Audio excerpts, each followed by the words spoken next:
This permits fish to move faster. Moreover, this slippery property makes it harder for predators to hold on to the fish if they seize it, while also protecting it against far tinier predators in the form of infectious microbes and microscopic organisms. In their outer skins, fish also have a keratin-like layer that prevents water entering the body and maintains a stable balance between the pressure inside the fish's body and that in its external environment.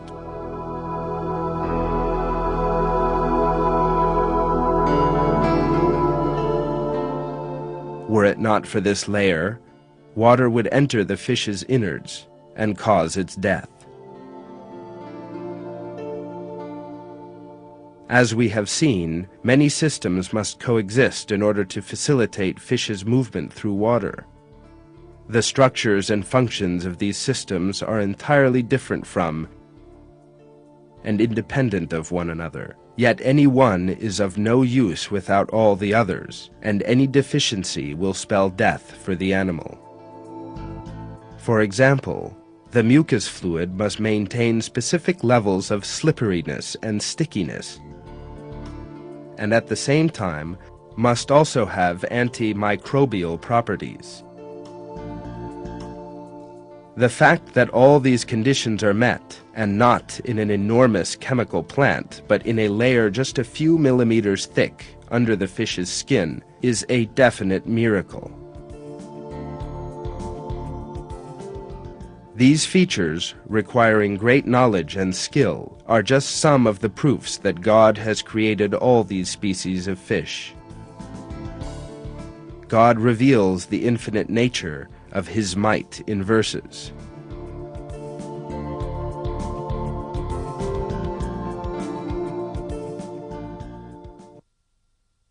Everything in the heavens and earth belongs to Him.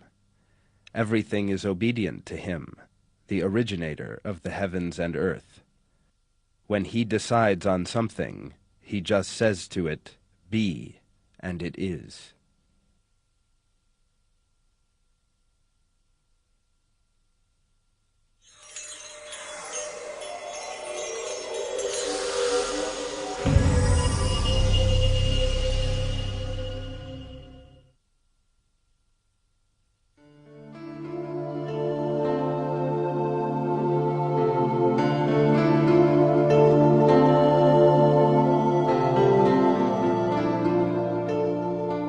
Imagine yourself in a huge crowd, standing shoulder to shoulder with hundreds of people. Everyone wants to move at random, to right and left, constantly, and what's more, in pitch darkness.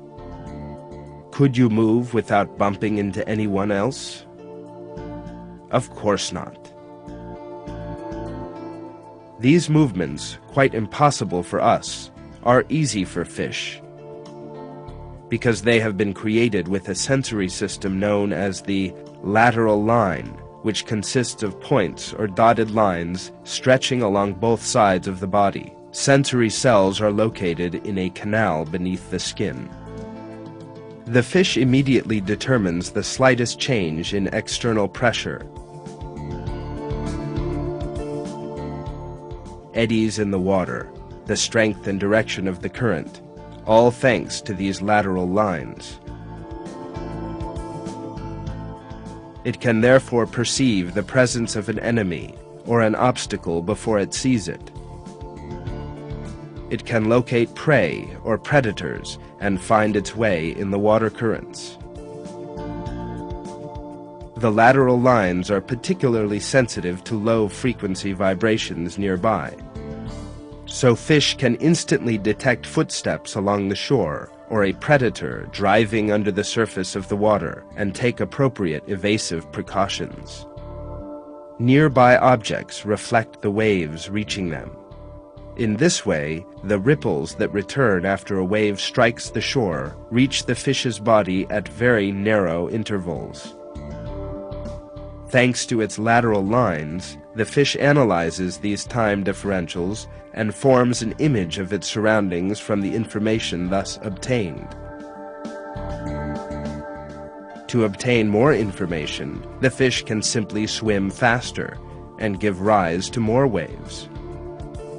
The system functions so perfectly as to let fish perform a highly detailed scan.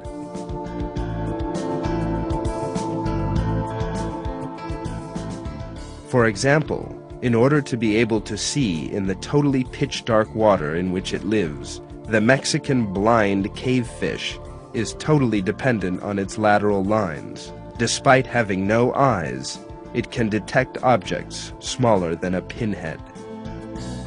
Fish swimming in large schools, particularly in muddy waters with low visibility, make use of their lateral lines in order to maneuver quickly without bumping into each other.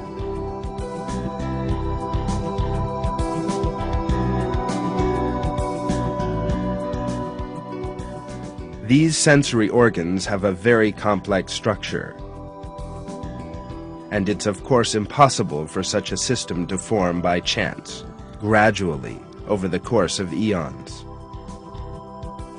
The system has to emerge all at once if fish are to survive.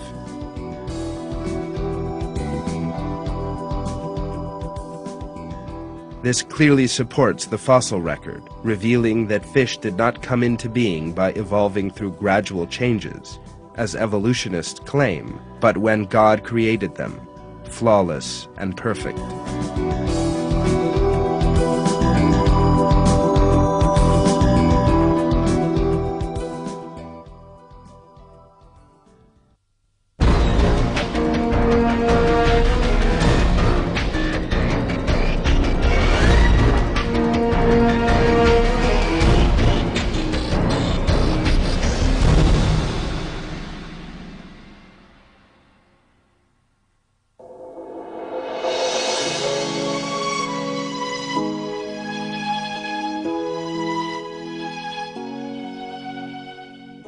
If evolutionists need to show that one species turned into another, then they need to produce evidence, in the form of fossils of intermediate forms, that show these different species allegedly evolving into one another.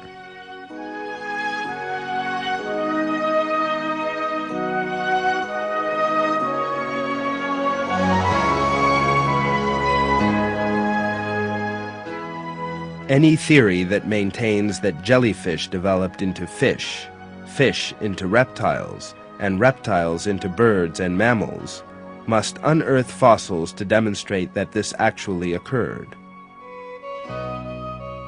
Darwin admitted as much, but wrote that there must be countless specimens of such fossils, although none were actually available at the time.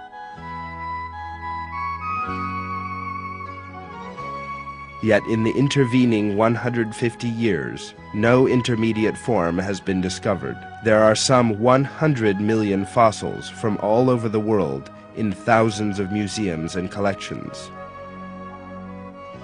Each of these belongs to a species separated from every other by definitive features and unique structures.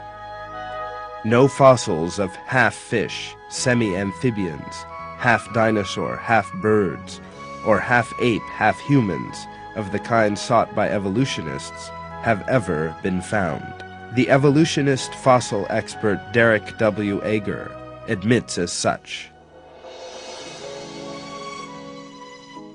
The point emerges that if we examine the fossil record in detail, whether at the level of orders or of species, we find, over and over again, not gradual evolution, but the sudden explosion of one group at the expense of another.